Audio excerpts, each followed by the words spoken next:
Hey there, everyone, and welcome to another video of the Soldier in Me podcast, where the soldier in me brings out the soldier in you. My name is Tania Michelle. Thank you guys so much for tuning in to another episode.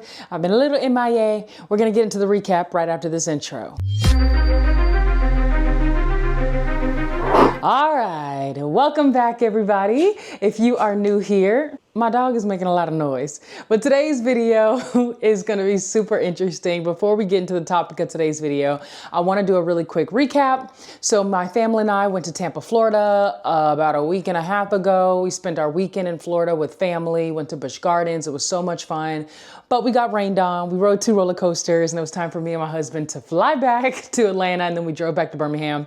Then I lost my camera. Well, technically I misplaced my camera. I had a feeling of where it was, and it ended up being where I thought it was. It was in my husband's car, the car that we took to Atlanta. So I am just now getting back on my vlogger mood and mode and getting back into consistently editing content.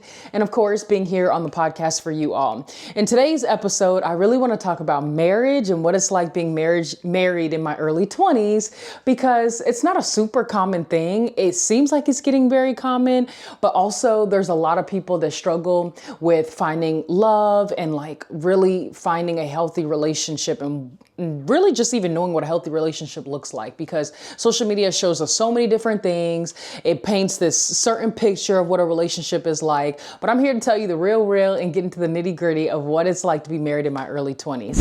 So married life to me is a 10 out of 10. I wouldn't trade it for anything in the world. I love my husband. He loves me. Cash and I met back in college in 2019. I was 19 years old. He's my first boyfriend, and many other firsts as well. So it's just super cool to be able to say that I saved myself for such a special person in my life. And you don't hear that a lot of days. You don't hear that a lot nowadays, because so many people are so quick to just want to give themselves up, especially women, to just anyone. And I mean, you know, to each its own, do what you got to do. But I'm just saying there should still be some value in saving yourself for a specific person. And I know that's not how life works out for everyone. So I'm not judging you, just saying that it's really cool to be able, and I'm just really blessed to be able to say that Cash is he shares a many firsts with me, and hopefully many more firsts as we continue throughout our life together. But I got married this past year, December 10th, 2023. And he proposed to me a year prior to that. So 2022, and I believe the month of August or September. Lots of anniversary dates. I don't really keep up with all those. The real one that matters is the married date, December 10th. So that's our anniversary. And we're coming up on about a little bit over half of a year of marriage. So it's July now.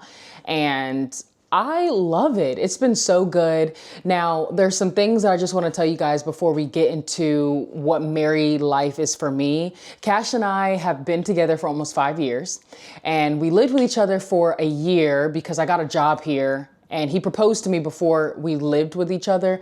But when I got my job here in Birmingham, Alabama, I needed a place to stay. So we knew we were going to get married. So instead of me living somewhere else, we just went ahead and stayed in the same apartment. Now, lots of things can happen when you move in with someone before marriage.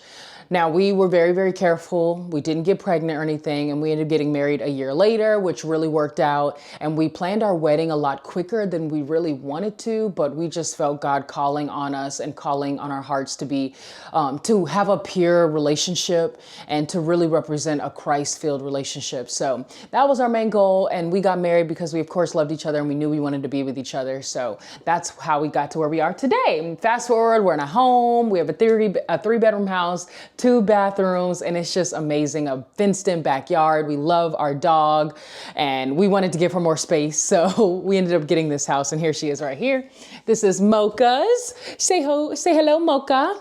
Like the coffee, guys. Yeah, this is Mocha, and she's making a lot of noise down there trying to play with her ball. So we're just gonna hold her, and hopefully she can stay still. Or not. So yeah, here we are, fast forward almost 5 years later, and I have a lot to talk about. Please, Mocha, gotta be quiet. Mommy's trying to film a video. So I have a lot to talk about. To start off, when it came to figuring out if Cash was the one for me. I just love the way he showed up as a man. He's such a big, handy dandy man, but not only that, he's such a servant. And I think that's what drew me closest to him, is that he loves to serve people, and he was always serving me, and he really pursued me. And like I said, I've never had a boyfriend before, so he was just someone that I was just shocked. Like, he loved me so much. He proposed, he asked me to be his girlfriend. Like, he truly pursued me and showed me how much he wanted to be with me. And he knew he had a good thing, and he did not want to let it go by or pass him by. So that's why he proposed and got married to me. So that is truly the root of how we started, is because Cash pursued me. And yes, I was the first one to acknowledge him, because it was after a football game. We were at Mississippi State in the Starkville area, and he worked at McDonald's, and I thought he was cute. So fast forward, ever since I thought he was cute, he's been pursuing me since. And some things that I love about marriage is that you have a built-in best friend. A lot of people talk about the negatives of marriage. You see so many people getting divorced. But if you truly can find someone that, even through the ups and downs, the highs and the lows, that you can still find laughter and joy in the midst of that, that's what marriage is all about. You got to balance each other in a way that even if one person's down, you can bring that person up. And it's not always your job to bring that person up. Sometimes you have to leave it to God and leave it in prayer and leave certain situations up to God to fix and to heal. Mocha is just finding everything to play with at this moment. So I think that's really important in today's day and age. Marriage is not perfect. No relationship is perfect, but you have to fight for each other every single day. And what I've learned most in the 5 years that we've been together and in the 7 months that we've been married is that you have to be intentional with each other and spending time with each other. Me and Cash are in a really, really busy season of our life. We have not necessarily failed at keeping other relationships on par, but we love having relationships that are not super high maintenance, because we barely can keep up with each other. We have full-time jobs, we have side hustles. Cash runs a detailing business. I, of course, do content and YouTube, and I wrote a children's book. I'm constantly going to children's visits and speaking engagements. So we have really, really busy lives, and sometimes it can be hard to navigate our own relationship, let alone the relationships outside of our relationship. And so I feel like we have learned in these 7 months to find times to prioritize each other. And Cash knows I like to travel. So one of my biggest love language is quality time. And so we prioritize our quality time a lot more in the 7 months in than we did in the first couple of months in our marriage, because we just thought, living with each other is all that we really need. But no, you literally have to have quality time with the person just to keep the bond there and the love and the spark. So Cash and I do movie nights like every weekend. We just sit on the couch, become couch potatoes. We order pizza and wings because that's our favorite guilt food. We also go to the gym with each other occasionally, not a whole lot, but when we can, we like to just stare at each other from across the gym room because we do completely different workouts. And then another thing that Cash and I do together is we like to travel, like I said. So we will plan trips for us, just the two of us, to truly be with each other, get a hotel room, have those intimate moments, just planning out fun activities to create personal memories with one another. So those are some things that we really like to do to have quality time with one another. And the one thing that we're really trying to get back on, because we were doing good, but we've been falling off, of going to church and really having one-on-one Bible study to keep God at the foundation of our relationship. Now, we do pray. We pray over our meals. We pray before bed. Those are some things that we try not to take out. But as far as having a church community and a Christian community, that's something that we're working on. But like I said, we live such busy lives that when the weekend comes, we're just so tired. And it's not really an excuse, but it also is an excuse. So yeah. Overall, though, I love marriage. I love how Cash treats me, and I'm doing better to show up in his way, like in the way that he likes to be loved, and he's doing better to show up in the way that I like to be loved. He knows that I like physical touch, quality time, and words of affirmation. Like, I need all three of those. And he has been doing so much better and we've been learning so much about each other. But if you're looking for a relationship and you really, really want a Christ-filled love, a Christ-filled relationship, it all starts with yourself. And I think that that is the root to why Cash and I have been so good with each other, is because we truly have focused on ourselves before we came together. Cash finished school and college. And yes, we went through that part together somewhat, but he also allowed me to keep pursuing my dreams. So most of our relationship, even to this point, has been long distance. Probably about 75% of our relationship at this point from start to now was long distance, because we were still chasing our dreams. Cash was finishing school and got a job here in Birmingham. I had been everywhere across the United States, from New Mexico to Syracuse, New York to Spokane, Washington. So being in all four corners of the United States while still keeping our relationship and our bond together, it helped strengthen us. And I think that looking back, we were able to be each other's cornerstone as far as our growth, because I think that's so important. You need to grow individually, and especially when you're in young love, there's so much growth that there's so much you're learning about yourself and about adulthood and navigating all the trials and tribulations that come with that alone, that having a relationship can be a lot. But I think leaving that space for us to grow, and honestly, I thank God for our long distance relationship, because we grew the closest together, because all we had time for was to talk. Every night we would get on the phone and fall asleep with each other. And I think that that really rooted our relationship and built the strongest bond. But over this past weekend, Cash and I really had time to reconnect with each other.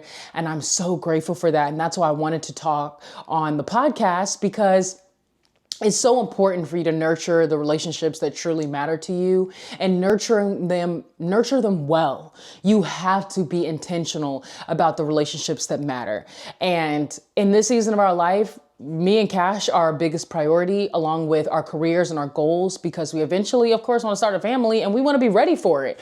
So we have really, really big goals. And I think that also keeps our relationship on a trajectory, is that we know where we're headed. We know where we want to go. We know where we want to be. So that allows us to know what we need to do. And that keeps us focused in the now so that we can get to where we want to go in the future. But this is just me talking a little bit about my relationship. I know every relationship is different. I definitely think that you need to be Christ-centered. You need Christ as your foundation, because that's going to teach you more about being selfless and not selfish, and loving each other authentically and transparently, and being honest and loyal, and just all the fruits of the Spirit. You want to make sure that you are sound in yourself and in your relationship with yourself, and of course with God, so that you can bring all of that healthiness into your relationship as a union. So I hope you guys enjoyed this episode. I know it was very quick, short and simple, and to the point. I just wanted to give you a quick rundown of what Cash and I, there's Mocha, our big girl. She's about a year old. I don't know why I was patting her like that. But yeah, girl, you want to join the podcast? You want to say hello? You want to say hello? Yeah, so relationships are not all bad. It definitely takes work, and you're going to have ups and downs, but you got to talk through it. You got to communicate. And young love still exists. You know, you can find love at a young age, and it can be healthy. It can be prosperous. It can be meaningful, and you can be an inspiration to other people out there. I hope you guys enjoyed this video. I hope the soldier in me brings out the soldier in you. There's more to talk about relationships, because Cash is also supporting me in my journey, as I have already joined the Navy, and this whole Navy process, he's a part of that too, and a big supporter in that. He's a big supporter for my YouTube channel and my videos. So thank you, Lord, because I love to do this, and I try to show up for him as much as I can as he embarks on his detailing business and his other aspirations too. So that's a big part. You got to support each other as much as possible and be there for one another, because, you know, sometimes and eventually, you know, your loved ones are going to be the only people that you may have in certain stages of your life, you know, as far as knowing you deeply and knowing exactly who you are. Well, I'm done rambling. I'm done talking. Once again, I hope the soldier in me brings out the soldier in you, and I hope you find the love that you truly deserve. I love you guys. Stay on top, stay blessed, stay up, and love yourself. I'll see you guys in the next episode. Bye. Thank you so much for tuning in. I'm your host, Tania Michelle, and I'll see you next week in the Soldier in Me podcast. Love you guys. Bye.